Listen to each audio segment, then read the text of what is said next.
The laughter in courtroom 402 wasn't nervous. It was cruel. Richard Montgomery didn't just want a divorce. He wanted a demolition. He stood there, adjusting his $3,000 bespoke silk tie, and pointed a manicured finger at his wife, Sarah, huddled in a coat 2 sizes too big. She can't even afford to pay attention, Your Honor, let alone pay legal fees, he sneered, looking back at his new fiancée, Vanessa, who stifled a giggle. The gavel banged, sealing the judgment that left Sarah with nothing but the clothes on her back. But Richard should have checked the clock, because precisely 3 minutes later, a man in a charcoal suit would walk through those double doors and change the definition of net worth forever. Richard thought he won the lottery by leaving her. He had no idea he just walked away from the bank itself. The fluorescent lights of the Manhattan Superior Court hummed with a low, irritating buzz that seemed to burrow specifically into Sarah Jensen's skull. She sat at the defendant's table, her hands clasped tightly in her lap, staring at the scuffed linoleum floor. Her knuckles were white, the skin rough from months of scrubbing floors at the diner, where she picked up shifts just to pay for the motel room she was currently living in. Across the aisle, the atmosphere was entirely different. It smelled of sandalwood cologne and arrogance. Richard Montgomery, the man she had loved for 6 years, the man she had supported while he finished his MBA and climbed the corporate ladder at Stratton Oakmont Financial, was currently whispering something into the ear of his attorney, Harrison Blackwood. Blackwood was a shark in a pinstripe suit, a man known for tearing spouses apart for sport. They both chuckled. "Mr. Montgomery," Judge Harriet Moore said, her voice weary. She adjusted her glasses, looking down at the file. "We are here to finalize the dissolution of marriage and the division of assets. Although, looking at the financial affidavits, the word assets seems to be doing a lot of heavy lifting on one side." Richard stood up, buttoning his jacket. He looked every inch the rising star of Wall Street, tall, blonde, with a jawline that looked carved from marble. He flashed a charming, practiced smile at the judge. "Your Honor, if I may," Richard said, his voice smooth as aged whiskey. "I've tried to be generous. I really have. But Sarah, well, Sarah has never really understood the value of money. She brings nothing to the table.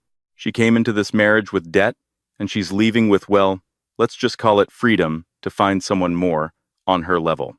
Sarah flinched. It wasn't just the words, it was the tone. It was the same tone he used when he told her she embarrassed him at company dinners because she didn't know which fork to use for the salad. The same tone he used when he explained why he couldn't take her to the Hamptons because she didn't have the wardrobe for it. "Objection," squeaked Elias Finch. Sarah's lawyer was a stark contrast to Blackwood. Elias was 72, wore a cardigan under his jacket, and operated out of a small office above a bakery in Queens. He was working pro bono because he had known Sarah's mother, briefly, decades ago. "On what grounds, Mr. Finch?" Judge Moore asked, rubbing her temples. "Relevance, Your Honor," Elias said, shuffling his papers. "Mr. Montgomery's personal opinion of my client's social standing is not relevant to the equitable distribution of marital property." Harrison Blackwood stood up, not even bothering to look at Elias. "Your Honor, it is entirely relevant. We are arguing that Mrs. Montgomery, Miss Jensen is not entitled to alimony because she contributed nothing to the accumulation of wealth. Richard made the money. Richard bought the penthouse. Richard paid the bills. Sarah existed." "I cooked," Sarah whispered. It was the first time she had spoken in an hour. Her voice was raspy. "I cleaned. I ironed your shirts, Rick. I proofread your thesis." Richard turned to her, his eyes cold and dead. "And I appreciate the domestic help, Sarah, but let's be real. I could have hired a maid for a fraction of what you cost me in social capital. You're a liability, Sarah. You always have been. You're poor in spirit, poor in mind, and let's face it, poor in reality." He laughed then, a short, sharp bark of amusement. "She's here wearing a coat from a thrift store, Your Honor, asking for half of my bonus. It's laughable. She wouldn't know what to do with that kind of money. She'd probably spend it on, what? Cat food and lottery tickets? In the back row of the gallery, a woman with perfectly blown-out brunette hair covered her mouth to hide a smile. Vanessa, the woman Richard had been working late with for the past 8 months. She wore a diamond on her finger that cost more than Sarah's entire childhood home. Sarah felt the tears prickling, but she refused to let them fall. She remembered what her father had told her, years ago, before he vanished into the ether of the medical system and hospice care. Dignity, Sarah. It's the one thing they can't tax, and they can't steal. You hold on to it. Mr. Montgomery, Judge Moore said sharply, refrain from insults. The court is aware of the financial disparity. It's not just financial, Your Honor, Richard pressed, sensing victory. It's a lifestyle incompatibility. I am moving forward. I am becoming a partner at the firm. I need a partner who fits that life. Sarah is. She's a sweet girl, really, but she's a peasant trying to live in a palace. I'm doing her a favor, setting her free to go back to wherever people like her belong. People like me? Sarah stood up. Her chair scraped loudly against the floor. Elias put a hand on her arm. Sarah, sit down. No, Sarah said, her voice shaking but gaining volume. You mocked me for 3 years, Rick. You made me feel small, so you could feel big.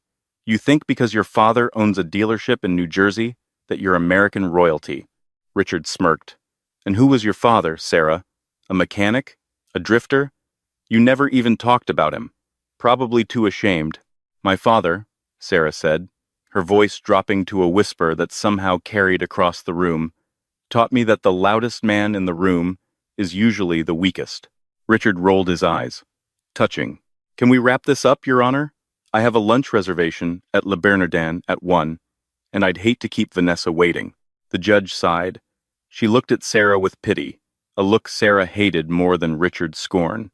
The court finds in favor of the plaintiff regarding the prenuptial agreement, which I find to be valid. Ms. Jensen, you are awarded the 2018 Honda Civic and a lump sum payment of $5,000. You are to vacate the premises by midnight tonight. No alimony is awarded. Harrison Blackwood high-fived Richard. It was a disgusting display of unprofessionalism, but they didn't care. They had won. They had crushed the gold digger, who wasn't even good at digging. Richard leaned over the table toward Sarah. $5,000. Don't spend it all in one place, sweetie. Maybe buy yourself a clue. Sarah sat back down, numb. It was over. She was homeless, divorced, and humiliated. Court is adjourned. Judge Moore banged the gavel. But as the sound of the gavel faded, the heavy oak doors at the back of the courtroom groaned open. The man who entered didn't look like a lawyer. He looked like he owned the lawyers. He was older, perhaps in his late 60s, with silver hair swept back impeccably. He wore a charcoal 3-piece suit that whispered of Savile Row, tailoring the kind where the fabric absorbs light rather than reflecting it. He carried a leather briefcase that looked older than the United States Constitution, battered, but clearly precious. Behind him walked 2 younger associates, both carrying thick, bound documents, and a heavy-set security guard who took up a position by the door, locking it from the inside. Excuse me, Judge Moore said, halfway out of her chair. This session is closed. Who are you? Richard, who was busy putting his arm around Vanessa, who had just rushed the railing to congratulate him, turned to look at the intruder with annoyance. Yeah, buddy, show's over. The poor girl lost. Go beg somewhere else. The man in the charcoal suit ignored Richard entirely. He walked straight to the center of the room, past the bar, and stopped in front of the judge. He placed the leather briefcase on the plaintiff's table, right on top of Richard's paperwork. My name, the man said, his voice a deep baritone that commanded instant silence, is Arthur P. Sterling. I am the executor of the Sterling Trust, and I apologize for the interruption, Your Honor, but I was instructed to enter these chambers only after a judgment of divorce was finalized. Judge Moore frowned. Sterling? I don't know that firm. I am not with a firm, Your Honor. I am private counsel. He turned slowly, his gray eyes locking onto Sarah. He didn't smile, but his expression softened imperceptibly. Hello, Sarah. Sarah's breath hitched. She recognized him, not as a lawyer, but as the man who used to play chess with her father on Sundays, when she was a little girl. "Uncle Arthur?" she whispered. Richard let out a loud, mocking groan. "Oh, great. The family reunion. Look, Gramps, she got her 5 grand. Take her to Denny's and celebrate. We have places to be." Arthur Sterling turned to Richard. He looked at him the way a biologist looks at a particularly uninteresting slide of bacteria. "Mr. Montgomery, you are currently employed as a junior vice president at Stratton Oakmont Financial, correct?" Richard puffed out his chest. "Senior vice president? As of next week, actually." "I see." Arthur opened his briefcase. The click of the latches echoed like gunshots in the silent room. "And you, Miss Vanessa Lewis," he said, not looking at her, but reading from a paper. "Currently unemployed, living off an allowance provided by Mr. Montgomery, formerly an Instagram model." Vanessa bristled. "Excuse me, who do you think you are?" "And you," Arthur continued, turning to the judge. "Your Honor, I have here a document that requires immediate reading. It is the last will and testament of one Jonathan Edward Jensen." Richard laughed. "Jensen? Her dead dad? What did he leave her? His collection of rusty tools? A mountain of medical debt?" "Actually," Arthur said, sliding a thick document toward the judge, "Mr. Jensen passed away 3 days ago. The timing of this divorce was unfortunate, or perhaps fortuitous, depending on where you stand." Sarah felt the room spin. "Dad died? No. I just saw him last week. He was fine. He went peacefully in his sleep, Sarah," Arthur said gently, "but he gave strict instructions. His will was to be executed only when you were free of encumbrances. Specifically, marital encumbrances." Arthur turned back to Richard. "You see, Mr. Montgomery, you spent a great deal of time today mocking Sarah for being poor. You mocked her father for being a drifter. He was a nobody," Richard spat. "A recluse." "A recluse, yes," Arthur agreed. "Nobody? No. Jonathan Jensen was the silent founder of Prometheus Dynamics." The room went dead silent. Even the air conditioning seemed to stop. Richard blinked. Prometheus. Wait, the chip manufacturer? The defense contractor? The company that holds the patent for the semiconductors used in 80% of the world's smartphones and electric vehicles, Arthur corrected. "Yes, Jonathan hated the limelight. He hated people like you, Mr. Montgomery, people who value the label on the bottle more than the wine inside. So, he stepped down from the public eye in 1998, placed his assets in a blind trust, and lived a simple life to raise his daughter away from the vultures." Arthur pulled a second document from his bag. "The will stipulates that upon his death, the entirety of the Sterling Jensen estate transfers to his only living heir, Sarah Jensen." Richard's face went pale. He looked at his lawyer, Blackwood, who was suddenly sweating profusely. "How much?" Richard whispered. "How much is the estate?" Arthur adjusted his cuffs. He looked at Sarah, then back at Richard. A small, cold smile played on his lips. "The liquid assets, cash, stocks, bonds, are valued at approximately $4.2 billion. The real estate portfolio, including an island in the Aegean and 12,000 acres in Montana, is valued at another $1.5 billion. But the controlling stake in Prometheus Dynamics," Arthur paused for effect, "puts the total value of the inheritance at roughly $142 billion. Vanessa gasped audibly. Her hand dropped from Richard's arm as if he were suddenly radioactive. Richard's knees actually buckled. He grabbed the table for support. Billion? With a B? With a B, Arthur confirmed. "However, there is a catch." Harrison Blackwood, sensing an opening, jumped in. "A catch? Is the money in a trust? Is it conditional?" "The condition," Arthur said, holding up the divorce decree that Judge Moore had just signed, "was that Sarah must be unmarried at the time of the transfer. Jonathan wanted to ensure that no gold-digging spouse, I believe that was your term, Mr. Montgomery, could get their hands on his life's work. He wanted to be sure that whoever was with Sarah was with her for her, not the money." Arthur Lee picked up the divorce papers. "If you had stayed married to her for just 5 more minutes, Arthur checked his watch. You would have been entitled to half of the appreciation of those assets under marital property laws, roughly $70 billion. Richard looked at the clock, then at the divorce papers, then at Sarah. But, Arthur continued, since you were so eager to finalize this judgment, and since you were so adamant that Sarah takes nothing but her debts, well, the court has spoken. You are divorced. The estate passes to Sarah Jensen, sole and separate property. Sarah sat there, stunned. She didn't care about the money. She was still processing that her father was gone. But looking at Richard's face, a mixture of horror, greed, and nausea, she felt something spark inside her. It wasn't joy. It was justice. Wait, Richard stammered, stepping forward, his hands shaking. Wait, Your Honor. I wasn't in my right mind. The stress.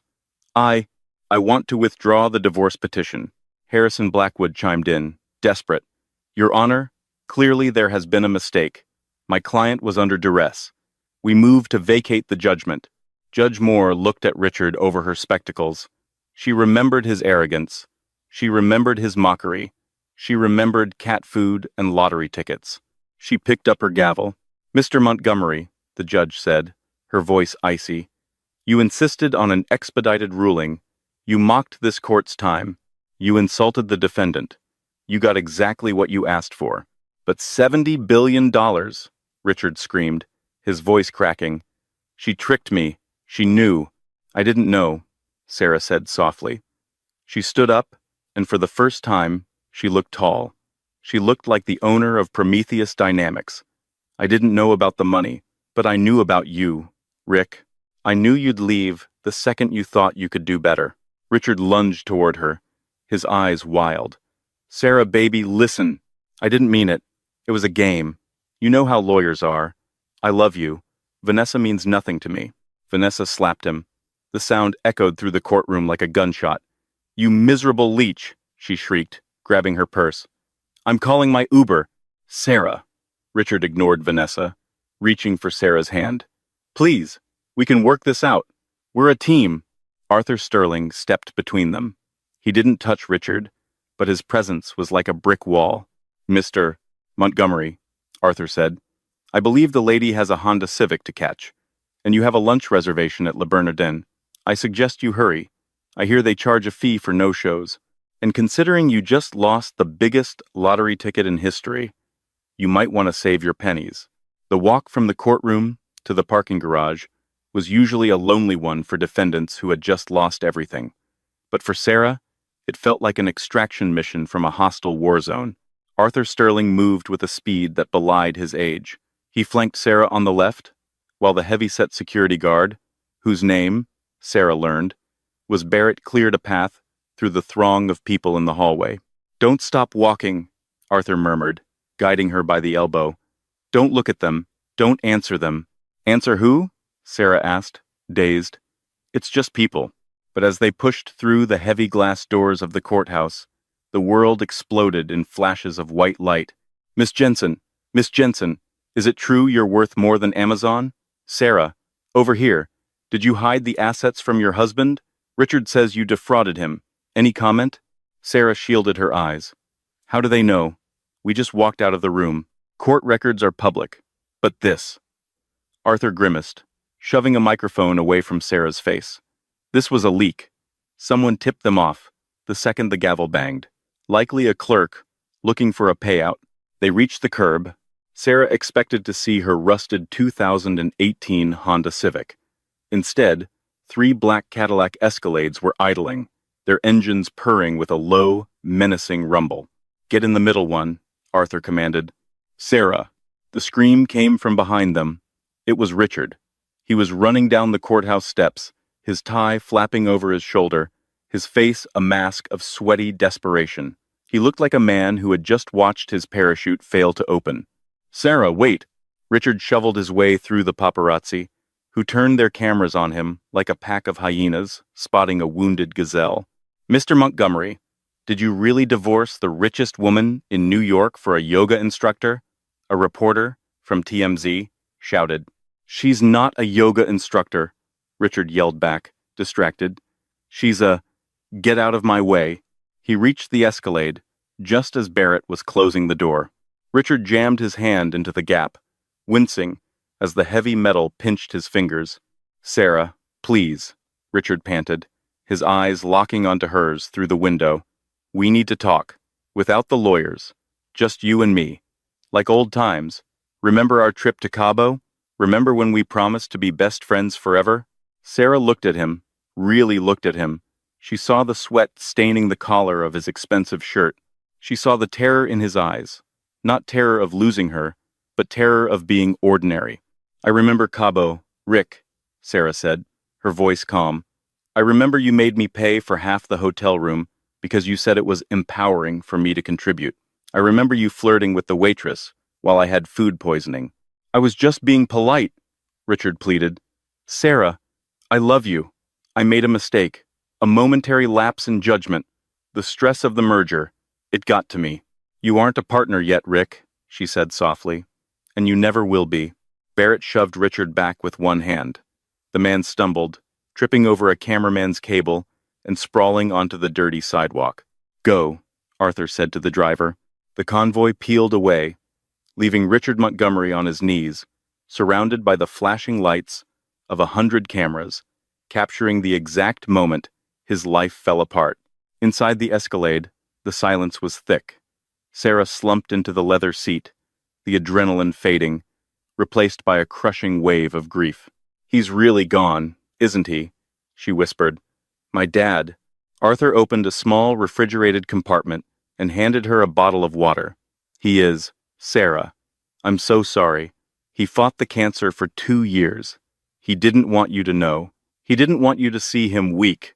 And he didn't want Richard to know the clock was ticking. Why? Sarah asked, tears finally spilling over. Why all the secrets? Why the poverty? We lived in a 2-bedroom apartment in Queens. He drove a truck. He fixed toasters for neighbors. Arthur sighed, looking out the tinted window as the Manhattan skyline blurred by. Jonathan was a genius, Sarah. A true, terrified genius. When he invented the Prometheus protocol in the late 90s, the algorithm that allows quantum computing to interface with biological systems, he realized 2 things. 1, it would change the world. And 2, it would make him a target. Arthur turned to her. He saw what money did to his friends. He saw what it did to families. He wanted you to grow up knowing the value of $1, yes. But more importantly, he wanted to protect you from the sharks. He wanted to know that when you eventually married, it would be for love. He tested Richard. Sarah frowned. Tested him? How? The job at Stratton Oakmont, Arthur revealed. Your father pulled strings to get Richard that interview. He wanted to see if Richard would use the opportunity to build a life with you, or if he would use it to outgrow you. He monitored Richard's emails, his spending, his extracurricular activities. Sarah felt sick. He knew about Vanessa? He knew about Vanessa before you knew about Vanessa, Arthur said grimly. He knew about the 3 others before her, too. Sarah gasped. 3? Richard is a narcissist, Sarah. He collects people who validate him. Your father was waiting for you to leave him. But you have your mother's loyalty. You stayed. So, Jonathan had to wait until Richard made the first move. The divorce filing was the trigger. If Richard had stayed married to you until the moment of Jonathan's death, the trust would have dissolved into charity. Richard would have gotten nothing, and you would have received a modest stipend. So, Sarah's mind raced. Dad bet on Richard divorcing me? He bet on Richard's greed, Arthur corrected, and he won. By divorcing you before the will was read, Richard legally severed his claim to the estate. It's the greatest short sell in history. The car phone buzzed. Arthur picked it up, listened for a moment, and smiled a sharp, predatory smile. Put him on speaker, Arthur said. Who is it? Sarah asked. Mr. Reginald Sterling, my brother, and the senior partner at Stratton Oakmont Financial. A voice crackled over the speakers, smooth and terrified. Arthur, is Sarah there? Please tell me she's there. She's here, Reginald, Arthur said. Miss Jensen, Reginald's voice was trembling. First, let me offer my deepest condolences on the passing of your father, a giant, a titan of industry. We had no idea. Thank you, Sarah said, her voice shaking. Miss Jensen, I am calling to assure you that Stratton Oakmont values your family's privacy and, well, we would be honored, truly honored, to continue managing the minor portfolio your husband, your ex-husband, was handling. In fact, we'd like to upgrade you to our Obsidian tier. 0 fees. 24, 7 de concierge. Reginald, Arthur interrupted. Sarah is currently reviewing her options, but she did have a question about one of your employees. Anything. Name it. Richard Montgomery, Arthur said. What is his current status? There was a pause. Montgomery? Who? Oh, you mean the junior associate? Well, effectively immediately, he is no longer with the firm. Gross misconduct. Breach of ethics. We can't have people like that representing the Sterling brand. Sarah closed her eyes. An hour ago, Richard was a rising star. Now, he was a liability. Good to know, Arthur said. We'll be in touch. He hung up. Where are we going? Sarah asked, watching the city turn into the lush greenery of the Hudson Valley. Home, Arthur said. The real home. You need to prepare, Sarah. The divorce was just the opening act. Richard won't go quietly. He's going to sue. He's going to lie. And he's going to try to destroy you to get a settlement. You need to be ready to fight. I don't know how to fight, Sarah whispered. I'm a waitress. I scrub floors. Arthur looked at her, his eyes gleaming. You're a Jensen, Sarah. You don't scrub floors anymore. You buy the building and evict the dirt. The house was a fortress. Located in the hills of Cold Spring, looking down over the Hudson River, the Jensen estate was a sprawling compound of glass, steel, and stone that seemed to grow organically out of the cliffside. It had a helipad, a bunker, and enough security personnel to invade a small country. Sarah wandered through the halls, in a daze. The walls were lined with art she recognized from textbooks, a Monet here, a Rothko there. In the center of the living room, resting on a pedestal, was the chessboard her father used to play on. It was made of jade and obsidian. He sat here every night, Arthur said, walking in with a tablet, watching the markets, watching you. Why didn't he tell me? Sarah asked again, tracing the edge of a rook. We could have had this time together. He was protecting you from this. Arthur swiped the tablet and handed it to her. It was a news feed. Trending. The $1 trillion divorce. Hashtag. Team Sarah versus Team Rick. The internet had exploded. Richard's face was everywhere, but so was Sarah's. Photos of her walking into the diner in her uniform were being juxtaposed with photos of the estate. The headlines were vicious. Asterisk. Waitress dupes Wall Street hubby? Did she know all along? Asterisk. Richard Montgomery. The dumbest man in America? Asterisk. The secret life of Jonathan Jensen. How the poor mechanic built the internet. They are already spinning it, Arthur warned. Richard has hired PR Crisis Management, a firm called Black Dog.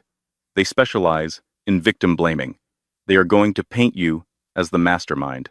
They will claim you hid the will to trick Richard into a divorce so you wouldn't have to share the money. But that's insane, Sarah cried. He mocked me. He left me. Truth doesn't matter in the court of public opinion, Sarah. Narrative matters. And right now, Richard is playing the role of the duped husband. Arthur's phone rang again. He looked at the screen and frowned. Speak of the devil.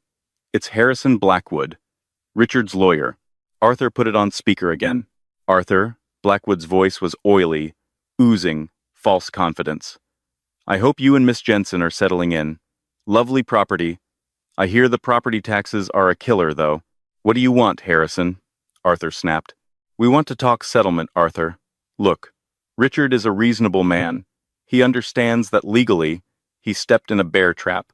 But ethically, morally, he supported that woman for 6 years. He paid for her food, her clothes, her shelter. He bought her a coat from Goodwill, Harrison. We have the receipts. Details. Details. Blackwood waved it off. Here's the deal. Richard is prepared to file a suit claiming fraud in the inducement. He's going to claim Sarah knew about the inheritance and deliberately withheld the information to sabotage the marriage contract. We have witnesses. You have Vanessa, Arthur scoffed, a woman who is currently selling her story to the Daily Mail for 10 grand. We have others, Blackwood said darkly. Look, we don't want a long court battle. It's bad for the stock price of Prometheus Dynamics. The markets are jittery. They don't like uncertainty. We are willing to walk away for a flat fee. Sarah leaned forward. How much? 5 billion, Blackwood said. Cash, tax-free, a drop in the bucket for her, but enough for Richard to rebuild his dignity. Arthur looked at Sarah. It was her decision. Sarah thought about the 5 billion. It was an unfathomable amount of money. She could pay him to go away. She could never see his face again. It would be easy. Then she remembered the courtroom. She's a peasant trying to live in a palace. Cat food and lottery tickets. Sarah took the phone from Arthur. Hello, Harrison, she said. Her voice was different now. The tremble was gone. It was replaced by the cold, hard steel of the Hudson River wind. Ah, Sarah, Blackwood purred. So good to hear your voice. I assume Arthur has explained the situation. 5 billion is very generous, considering. No, Sarah said. Excuse me? No, Sarah repeated. No settlement, no cash, no deal. Miss Jensen, Blackwood's voice hardened. If you refuse, we will drag this out for years. We will subpoena every text message you've ever sent. We will depose your friends, your coworkers, your second-grade teacher. We will make your life a living hell. We will freeze the assets. You can't freeze the assets, Harrison, Arthur interjected. The trust is irrevocable and domiciled in the Cayman Islands. You can sue until the sun burns out.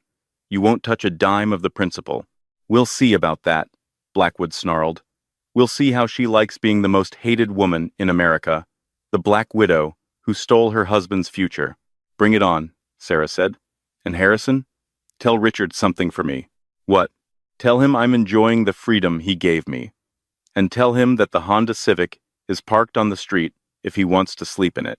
That's the only asset he's ever getting from me. She hung up. Arthur looked at her, a slow smile spreading across his face. Your father would have loved that. I'm not done, Sarah said, standing up. I want to go to the company. I want to see Prometheus. I want to know what I actually own. Now? Arthur asked. It's 8 p.m. Now, Sarah said. If I'm going to be a CEO, I need to stop thinking like a waitress. The headquarters of Prometheus Dynamics, NPM. The building was a black monolith in the center of the financial district. It had no sign, just a stylized flame logo in the lobby. As Sarah walked in, security guards snapped to attention. They knew who she was. The memo had gone out. Arthur led her to the top floor, the 90th floor. The elevator opened into a room that looked more like a laboratory than an office. Walls of screens displayed shifting data streams. In the center of the room was a large glass cylinder, humming with a blue light. What is that? Sarah asked. That, a voice came from the shadows, is ether. A woman stepped out. She was Asian American, sharp-featured, wearing a lab coat over a punk rock t-shirt. She looked exhausted, but brilliant. Dr. Jin. Arthur nodded. This is Sarah Jensen. The heir, Dr. Jin said, looking Sarah up and down. You look like him, around the eyes. Who are you? Sarah asked. I'm Dr. Ami Jin, Chief Technology Officer, and the only other person in the world who knows what your father actually built. Dr. Jin walked to the glass cylinder. Everyone thinks Prometheus makes chips for phones, Dr. Jin said. And we do. That pays the bills. That gets us the 4 billion in revenue. But that's not the legacy. She tapped the glass. Your father cracked the code for room temperature superconductivity, Dr. Jin said quietly. Energy loss is 0. This chip, it can power a city for a year on a battery the size of a coin. It can process data faster than every server farm in Silicon Valley combined. Sarah stared at the blue light. Why? Why didn't he release it? Because it breaks the world, Sarah, Dr. Jin said. Oil companies? Bankrupt overnight. Traditional power grids? Obsolete. The economy would collapse before it rebuilt. He was waiting for the infrastructure to be ready. He was waiting for the right moment. And, Arthur added, his voice low, this is what the trillion-dollar figure comes from. The patents on this tech aren't worth billions. They are worth the entire energy sector of the planet. Does Richard know? Sarah asked. No, Dr. Jin said, but he suspects something. He saw some files he shouldn't have seen years ago. That's why he was so desperate to get into the inner circle at Stratton. He was hunting for this. If Richard gets a settlement, Arthur said, if he gets any foothold in this company, he won't just take the money. He'll sell this tech to the highest bidder. He'll sell it to foreign governments, to weapon manufacturers. He doesn't care about the future. He cares about the yacht he can buy today. Sarah looked at the blue light. She realized suddenly that this wasn't just a divorce drama anymore. It wasn't just about a cheating husband. It was about the future of the world. He can't have it, Sarah said. He's going to come for it, Dr. Jin warned. And he's not alone. I just got an alert. Richard has been seen entering the offices of Vanguard Capital. Arthur cursed under his breath. Vanguard? Sarah asked. Who are they? Corporate raiders, Arthur said. Specifically, a man named Sterling. My brother, Reginald. It seems Stratton Oakmont isn't just firing Richard, they're using him. Reginald is going to fund Richard's lawsuit. He's going to use Richard as a battering ram to force a hostile takeover of Prometheus. Sarah felt a cold shiver. Her own lawyer's brother was the enemy. Can we trust you, Arthur? Sarah asked, stepping back. Arthur looked at her, his face pained. Reginald and I haven't spoken in 20 years for this exact reason. He chases profit. I chase legacy. I promised your father I would protect you with my life, and I intend to keep that promise. Good, Sarah said. She walked over to the window, looking out at the city lights, lights that her father's invention could power forever. Because I have an idea, Sarah said. Richard wants a fight? He wants to play games? Fine. She turned back to them, her eyes hard. Let's play. The assault began at dawn, not with lawyers, but with headlines. Sarah woke up in the master suite of the Jensen estate to the sound of Arthur Sterling arguing in the hallway. She grabbed her robe silk, not the terry cloth she was used to, and stepped out. They can't do that, Arthur was shouting into his phone. It's libel. It's defamation per se. Arthur? Sarah asked, rubbing sleep from her eyes. What's happening? Arthur lowered the phone, his face gray. He walked over to the large, flat-screen TV mounted on the wall and turned it on. Good Morning America was live. Richard Montgomery was sitting on the beige couch, looking like a broken man. He wore a simple sweater, no tie. His eyes were red-rimmed, likely the work of a makeup artist, but effective. Beside him sat a shark-like woman with a severe bob Linda Vance, the most aggressive PR crisis manager in the country. I just feel used, Richard was saying to the host, his voice cracking perfectly. I supported Sarah for years. I paid her debts. I put her through night school, and all the while, she was sitting on a fortune, laughing at me. She knew I was struggling with the mortgage. She knew the stress was killing me, and she hid it. She waited until I broke, until I asked for a separation just to get some space, and then, bam, she finalized the divorce and locked me out. The host leaned in, sympathetic. So you're saying this was a setup? That she tricked you into divorcing her to protect her inheritance? It's the only explanation. Richard wiped a tear. I still love her. That's the tragic part. I'd take her back in a heartbeat. I don't care about the money. I just want my wife back. But she's changed.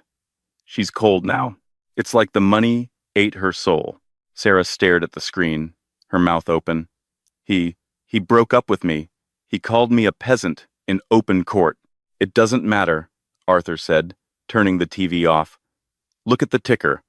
Prometheus Dynamics stock is down 12% in pre-market trading.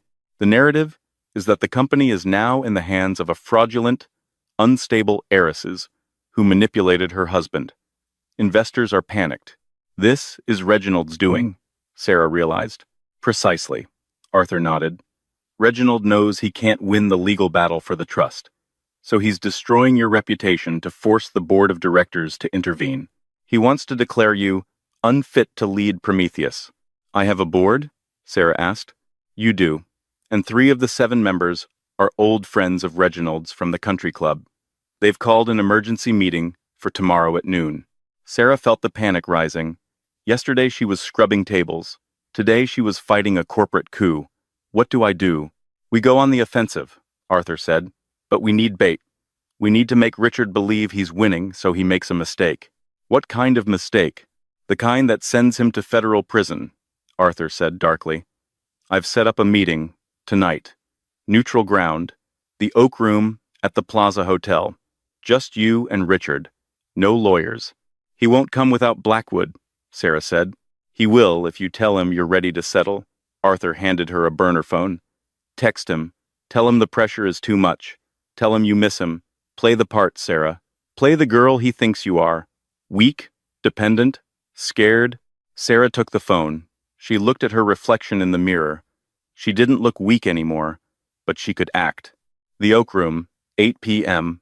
The restaurant was dimly lit, smelling of old money and expensive scotch. Richard was already there, sitting in a corner booth. He looked nervous, checking his watch every 30 seconds. When Sarah walked in, he stood up. She had dressed carefully, not in the power suits Arthur had bought her, but in a simple floral dress she had owned for years. She wore no jewelry. She kept her shoulders hunched, her eyes downcast. Sarah, Richard breathed, stepping forward to hug her. She let him. He smelled of the same sandalwood cologne, but underneath it, there was the sharp scent of fear. I saw the interview, Rick, she whispered, pulling away and sitting down. It was beautiful. I didn't know you still felt that way. Richard sat opposite her, grasping her hands across the table. Of course I do, baby. I was angry in court. You know how I get. My temper. It's my fatal flaw. But I never stopped loving you. I'm so tired, Rick, Sarah said, letting a tear fall. The cameras, the lawyers. Arthur is pushing me to fight, but I don't want to fight. I just want it to stop. Richard's eyes lit up. It can stop, Sarah. Tonight. We just need to fix this mistake. We can annul the divorce. We can say it was a misunderstanding. We get remarried, and all this goes away. We can run the company together, you and me. The power couple of the century. Remarry? Sarah hesitated. But what about Vanessa? Vanessa? Richard laughed, a harsh, dismissive sound. Vanessa is a distraction. She's nobody. You're my wife. But Arthur says if we remarry, the trust dissolves. Sarah lied. Dad's will says, I have to be single to inherit. Richard paused. He clearly hadn't read that clause because it didn't exist. Sarah was improvising. Oh, Richard said, his mind racing. Well, that's a problem. Okay, plan B. We don't remarry yet. You just bring me on as a consultant. Give me a seat on the board. And maybe a signing bonus? Just to show good faith? Say, 10 billion? Sarah looked down at her hands. 10 billion. That's a lot, Rick. It's nothing to you, Richard snapped, his mask slipping for a second. He quickly composed himself. I mean, it's a small price for peace, right? Think about it. I can handle the business side. I can handle Reginald Sterling. I know how these sharks think because I am one. You need me, Sarah. You're a waitress. You don't know how to run a $1 trillion empire. You'll crash it in a week. You're right, Sarah whispered. I am just a waitress. She reached into her purse. Richard tensed, expecting a checkbook. Instead, she pulled out a small, silver flash drive. What is this? Richard asked. It's the encryption key, Sarah whispered, leaning in. For the Ether project. Dr. Jin gave it to me. She said, it's the only copy. If I give this to you, can you protect me? Can you make the reporters go away? Richard stared at the drive. Greed, pure and undistilled, flooded his face. He knew what Aether was. Reginald had told him. This drive was worth more than the money. It was the keys to the kingdom. Yes, Richard said, snatching the drive from her hand. Yes, Sarah. I can protect you. I'll take care of everything. You just go home and rest. Leave the heavy lifting to the men. He stood up, clutching the drive. I have to go. I have to secure this. Rick, wait, Sarah said. Don't you want to finish dinner? Not hungry, he said, already backing away. I'll call you tomorrow, baby. We're going to be so happy. He turned and practically ran out of the restaurant. Sarah watched him go. She picked up her glass of water and took a slow sip. Then, she pulled a small earpiece from her hair. Did you get that? She asked. Loud and clear, Arthur's voice came through, and the video feed is crystal clear. We have him on tape admitting he's only interested in the asset, soliciting a bribe, and accepting stolen corporate property. Is the drive real? Sarah asked. The drive, Dr. Jin's voice cut in, sounding amused, contains 4 gigabytes of encrypted malware. As soon as he plugs that into Reginald's server, it's going to infect their entire network. It will locate every illegal trade, every offshore account, and every dirty email they've sent in the last 10 years. Sarah smiled. It was the first genuine smile she'd had in days. He thinks he won the lottery again. He just pulled the pin on a grenade, Arthur said. Get home, Sarah. Tomorrow is the board meeting. It's time to detonate it. The boardroom of Prometheus Dynamics was on the 89th floor, entirely glass, offering a panoramic view of the city Richard Montgomery thought he was about to own. The 7 board members sat around a table made of reclaimed, petrified wood. 3 of them, Reginald's cronies, looked smug. The other 4 looked terrified. Sarah walked in at 11:59 a.m. She wore a white suit, sharp and tailored. Arthur Sterling walked 1 step behind her, carrying his battered briefcase. Miss Jensen, said the chairman, a man named Sterling Reginald, not Arthur. Reginald was a heavier, sweatier version of his brother. He didn't stand up. You're late. And frankly, your presence is a formality. We have a motion on the floor to remove you as CEO due to incompetence and moral turpitude. Moral turpitude? Sarah raised an eyebrow, taking the seat at the head of the table. That's a big word, Reginald. Did you learn it from the SEC indictments you've been dodging? Reginald turned purple. You insolent. I'm not here to argue, Sarah said, placing her hands on the table. I'm here to accept your resignations. The room went silent. Then, Reginald laughed. A wheezing, wet sound. Our resignations? My dear girl, you are out of your depth. We control the voting shares, and we have a new strategic partner coming in today. The doors opened. Richard Montgomery walked in. He was wearing a new suit. He looked triumphant. He walked straight to Reginald and shook his hand. Ladies and gentlemen, Reginald announced, I propose we appoint Mr. Richard Montgomery as interim CEO.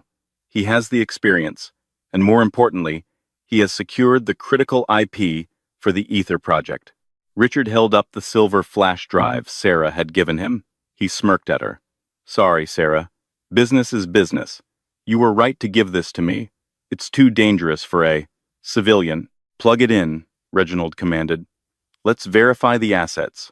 Richard walked to the main terminal at the end of the room. He inserted the drive. On the massive wall screen, a loading bar appeared. Loading Ether protocol. 10%, 50%, 99%. Gentlemen, Richard said, turning to face the room, arms spread wide. Welcome to the future. Access denied. System lockdown initiated. Internal security protocol. Dad joke activated. Richard froze. What? The screen turned bright red. A skull and crossbones appeared, but the skull was wearing a mechanic's cap. Then, a voice boomed through the speakers. It wasn't a computer voice. It was Jonathan Jensen's voice, recorded years ago. Hello, Richard. If you're hearing this, it means you did exactly what I knew you would do. You tried to take the shortcut. You tried to steal what you couldn't build. Richard frantically hit keys on the keyboard. Turn it off. It's a glitch. It's not a glitch, son, Jonathan's voice continued, calm and warm. It's a mirror. See, that drive doesn't contain Aether. Aether isn't code. Aether is hardware. That drive contains a worm. Specifically, a worm designed to scrape the network of whoever plugs it in and upload the data to the FBI, the SEC, and the IRS. Reginald Sterling stood up, knocking his chair over. Unplug it. You idiot, unplug it. Richard yanked the drive out. But the screen didn't change. Upload complete. Recipients: Federal Bureau of Investigation, NY District Attorney. Oh, and Richard? Jonathan's voice said.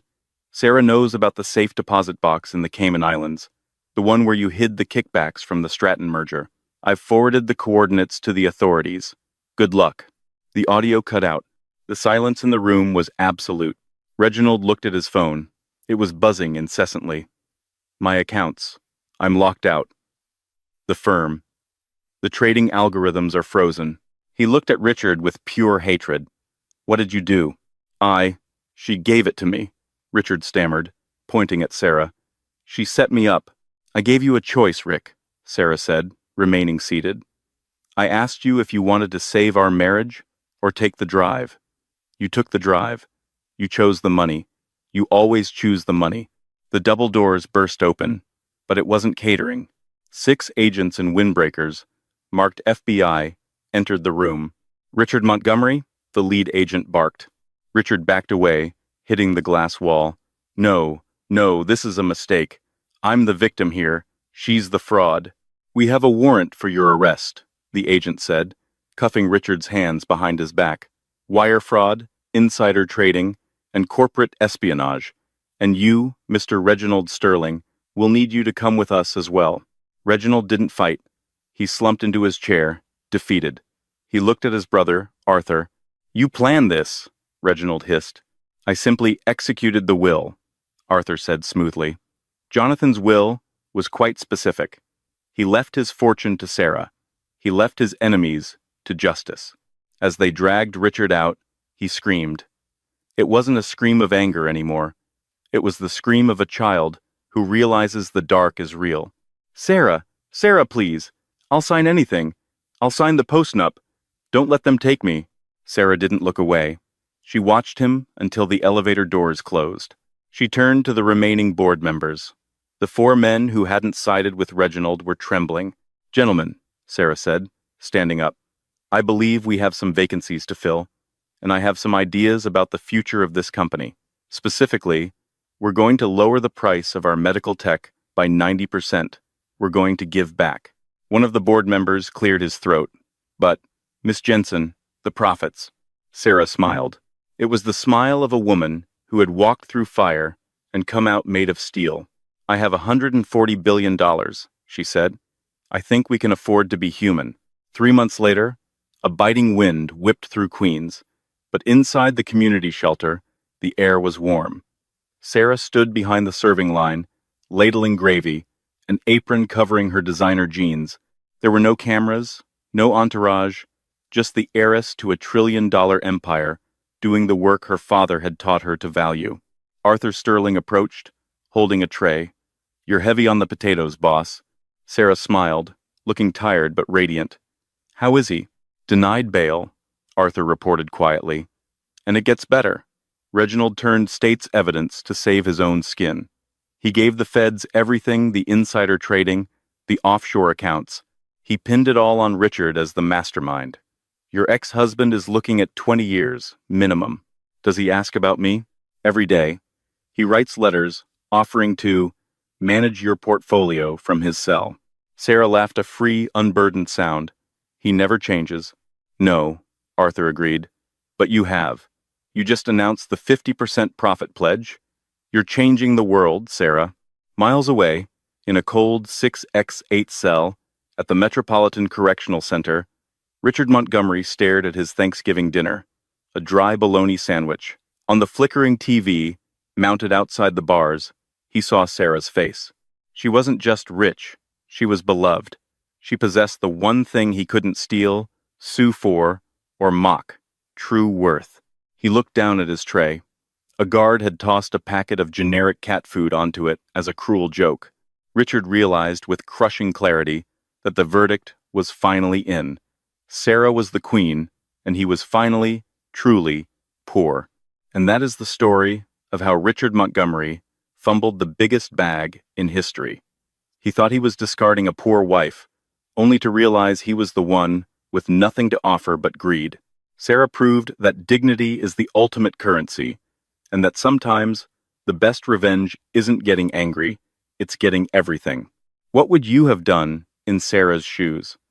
Would you have taken the $5 billion settlement, or would you have risked it all to take Richard down? And seriously, do you think Richard deserved 20 years? Or was losing the money punishment enough?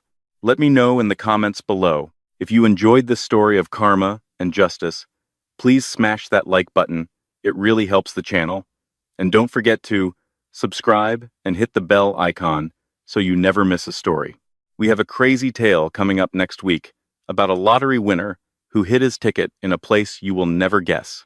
Thanks for watching, and remember, be careful who you mock on the way up, because you might meet them on the way down. See you next time.